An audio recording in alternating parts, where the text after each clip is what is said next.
Estamos hablando sobre el tema de la iglesia, el mensaje de la iglesia de Filadelfia. Es la sexta iglesia de las 7 iglesias del Apocalipsis. Y la semana anterior estuvimos cubriendo la primera parte 1, o la primera parte de esta iglesia. Hoy vamos a entrar en parte 2. Y estábamos leyendo en la siguiente parte cuando terminé la primera parte, y era el versículo 8 de el capítulo 3, versículo 8 de Apocalipsis, donde dice: yo conozco tus obras, he aquí he puesto delante de ti una puerta abierta, la cual nadie puede cerrar, porque aunque tienes poca fuerza, has guardado mi palabra, no has negado mi nombre. Así que queremos continuar con este mensaje, con esta enseñanza poderosa bíblica. Hay varias cosas que se encuentran en esta palabra. Apocalipsis 3 enfatiza sobre la soberanía de Jesús. Aquellos que no oyeron la primera parte, les pido que busquen oírla. La tenemos lógicamente publicada en nuestra página de Facebook, y queremos que usted pues oiga esa parte del mensaje.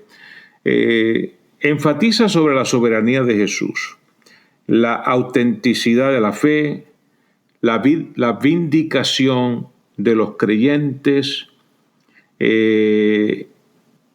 fieles, y la importancia de la perseverancia de la vida cristiana. Así que todo esto es bien importante. Estamos en un mensaje, la iglesia de Filadelfia, y todas las 7 iglesias, pero esta en una manera mucho más específica, es una iglesia con un mensaje profético poderoso que viene específicamente de parte de Jesús, basado en promesas específicas para los creyentes. Lógicamente le hablaba a la iglesia de Filadelfia y al pastor de esa iglesia en ese tiempo, pero el mensaje es un mensaje universal, y la palabra es una palabra aplicable a nuestras vidas en este momento. Y estas 7 iglesias parecen estar simultáneamente existiendo en toda época. Y encontramos acá que la iglesia de Filadelfia es una iglesia muy especial para Dios. Específicamente dice que esta iglesia tiene pocas fuerzas. Oigan esto, es una iglesia pequeña, es una iglesia de poca fuerza, pero el Señor la ama en una manera muy especial. Y yo quiero entrar específicamente en estas cualidades de la iglesia de Filadelfia. Yo conozco tus obras, y aquí he puesto delante de ti una puerta abierta. Muchas personas han preguntado qué significa una puerta abierta. Sin embargo, a través de los años, décadas, desde que soy un muchacho jovencito, siempre comprendí esta palabra como ser una palabra de una puerta misionera, una puerta donde hay una oportunidad de la extensión y predicación del mensaje de la palabra de Dios para la salvación y transformación de aquellos que Dios quiere traer a la iglesia y añadirlos al reino de Dios, al cuerpo de Cristo. Decía mi pastor, cuando yo joven, decían, no son todos los que están, ni están todos los que son. No son todos los que están, ni están todos los que son. Así que aquí aparece una puerta abierta buscando la evangelización la evangelización a través de esta iglesia pequeña. Esta iglesia tiene esa puerta abierta y nadie la puede cerrar. Me acuerdo en una ocasión encontrarme con ciertas personas que estaban dispuestos a cerrar nuestra iglesia, la cual Dios nos había llamado a uno de los lugares más difíciles de predicación bíblica, de la predicación de la palabra, pregonar la palabra del Evangelio, en aquel lugar que mi pastor lo llamaba la boca del lobo, y allí nos había puesto el Señor a predicar la palabra, y siempre se metieron dentro de la congregación un grupo que estaba buscando alguna clase de atención personal para ellos. Estaban buscando recibir algún crédito de alguna manera, y cuando no se le permitió su agenda dentro de la iglesia, me acuerdo recibir una llamada que me decía la persona: yo me aseguro que voy a cerrar su iglesia y yo le voy a poner candado. Yo misma voy a poner el candado en esa iglesia va a quedar cerrada.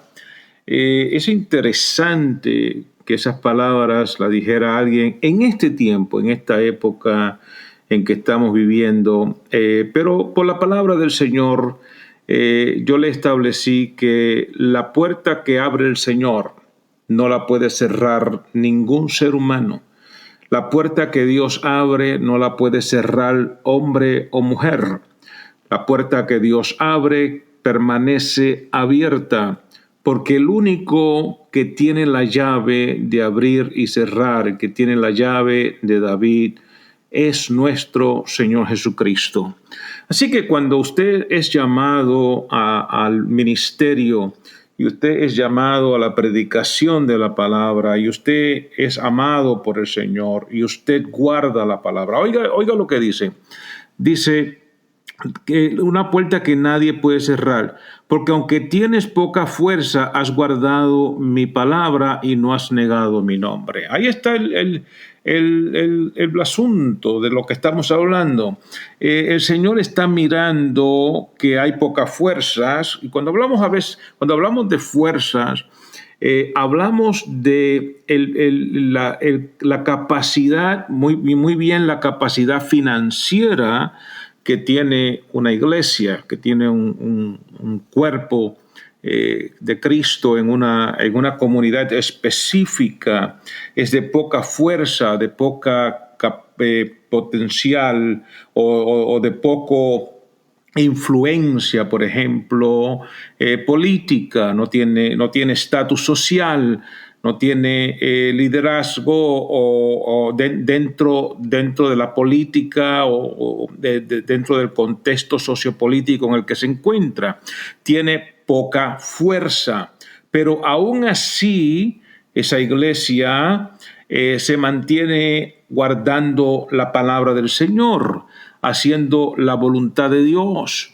El Señor dice a sus discípulos, aquellos que han creído en Él: ustedes son verdaderamente mis discípulos, y les dice: pues, si permanecieren en mis palabras, dice, conoceréis la verdad y la verdad os hará libres. Así que hay que permanecer en la palabra, hay que habitar en la palabra, hay que guardar la palabra. La palabra guardada es una palabra donde se vive, donde vivimos la palabra, donde cuando utilizamos la palabra teología, por ejemplo, nosotros enseñamos lo que se llama una teología práctica. ¿Qué significa una teología práctica? Es aquella teología donde encontramos en las cartas paulinas al Señor, al apóstol Pablo, específicamente enseñándonos cómo vivir la vida cristiana, cómo andar en la vida cristiana, cómo orar, cómo guardar la palabra del Señor en nuestras acciones, con nuestra conducta, con nuestras palabras, que no se halle palabras corrompidas en vuestras bocas, en nuestro vestir, en nuestra representación de quién es Dios. Nosotros queremos guardar la palabra de Dios en todo lo que hacemos y cómo vivimos. Si vivimos en el Espíritu, andemos también en el Espíritu, nos dice el apóstol Pablo, y tenemos que estar en oración y tenemos que estar buscando a Dios en ayuno, en oración, la búsqueda verdadera de las cosas espirituales, apartándonos de toda iniquidad, apartándonos del mal y sin estar tratando de manipular el contexto, el texto y el contexto bíblico para que se acomode a nuestras maneras de pensar, sino que todo lo contrario, nosotros podamos hacer las cosas, seamos nosotros los que nos acomodamos y nos alineamos total y completamente a la palabra y a la persona de nuestro Señor Jesucristo. Y en nuestro Señor Jesucristo está mirando esto, está mirando que tú tú guardas la palabra, estás mirando también que tú no niegas su nombre. El que me confesare aquí en la tierra, dice el Señor, yo le confesaré delante de mi Padre y de los ángeles en el cielo. Así que hay una unidad increíble entre el creyente verdadero y nuestro Señor Jesucristo. Es una unidad que no pueden ser separados.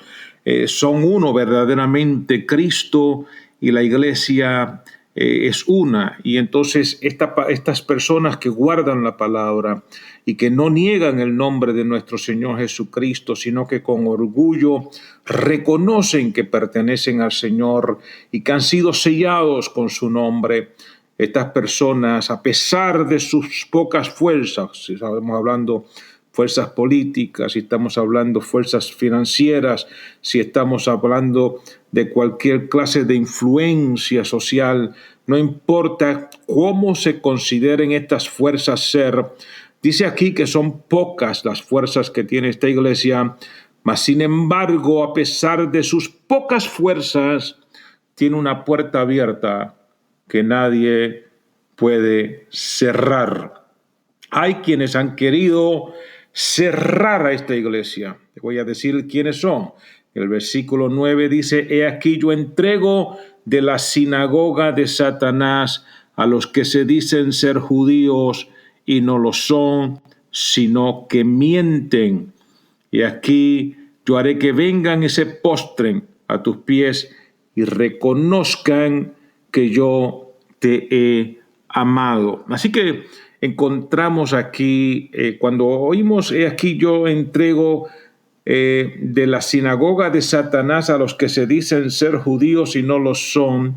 La palabra clave, que aunque no aparece directamente en el texto, pero sale a la superficie, es la palabra falsedad. Así que aquí hay alguien que es falso y en su falsedad están tratando de presentarse ellos mismos como si fueran los verdaderos, como si fueran las personas que tienen el derecho de parte de Dios, como si fueran los únicos que tienen el poder y la autoridad de la predicación quizás del evangelio, o los únicos que tienen el poder y la autoridad de ser una iglesia organizada, formada, incorporada, lo que sea, como la quieren llamar, y ellos tienen supuestamente todo el poder político, toda la influencia, quizás tienen todas las fuerzas financieras y se levantan diciendo nosotros somos los verdaderos, cuando en realidad no lo son. No lo son, son personas que son, esto aquí está hablando de la falsedad, de falsos creyentes, de falsas personas, de una religiosidad falsa. Dice, ellos mienten, sino que mienten. Y dice, y aquí yo haré que vengan y se postren a tus pies y reconozcan que yo te he amado. Es interesante ese versículo porque he oído a falsos profetas utilizar ese versículo para decirle a personas que tus enemigos van a venir y se van a postrar a tus pies. Las personas que te ofendieron van a venir y se van a postrar delante de ti. Así dice el Señor.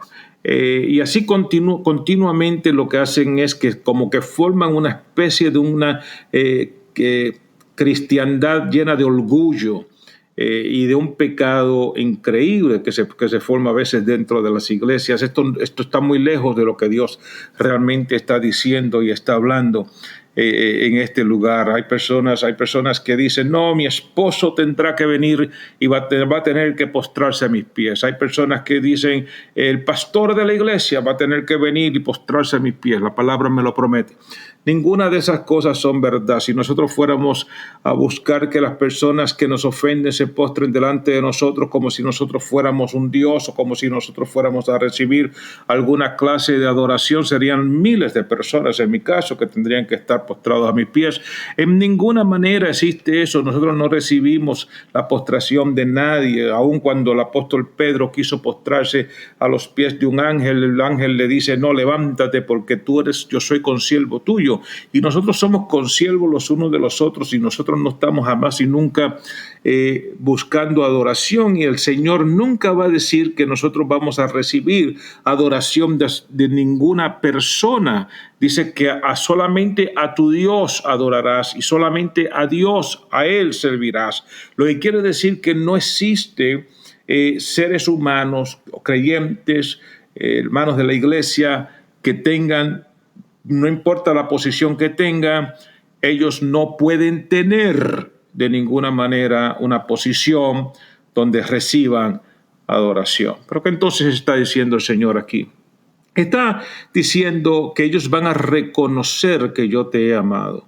En otras palabras, está hablándole a esta iglesia, le está diciendo, yo voy a humillar a estos judíos, yo voy a hacerlos que ellos queden postrados, es decir, la posición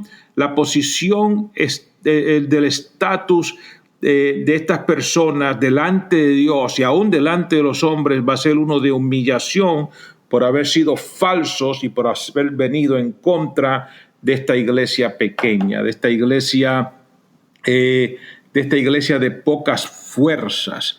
Y es interesante cómo Dios trabaja con iglesias de esta manera, iglesias pequeñas, iglesias de poca fuerza, donde el Señor quiere trabajar con ellas. Dios las ama en una manera muy especial y tenemos que entender que el sello de Dios y del Espíritu Santo está sobre estas vidas y que nosotros tenemos que entender que ir contra ellos es ir contra Jesucristo mismo, y que el Señor viene en defensa de su iglesia. Es aquí que yo haré que vengan y se postren a tus pies. Yo los voy a humillar, yo los voy a hacer que reconozcan quiénes son verdaderamente ustedes y quiénes son ellos, porque ellos son falsos y ustedes verdaderos, y reconozcan que yo te he amado. ¿Por qué?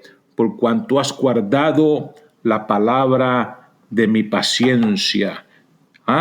Has guardado la palabra de mi paciencia. Yo también te guardaré de la hora de la prueba que ha de venir sobre el mundo entero. Así que vamos a estar pendiente al próximo mensaje, tercera parte de la iglesia de Filadelfia, sobre este versículo donde Él te guardará de la hora de la prueba que ha de venir sobre el mundo entero. Dios te bendice.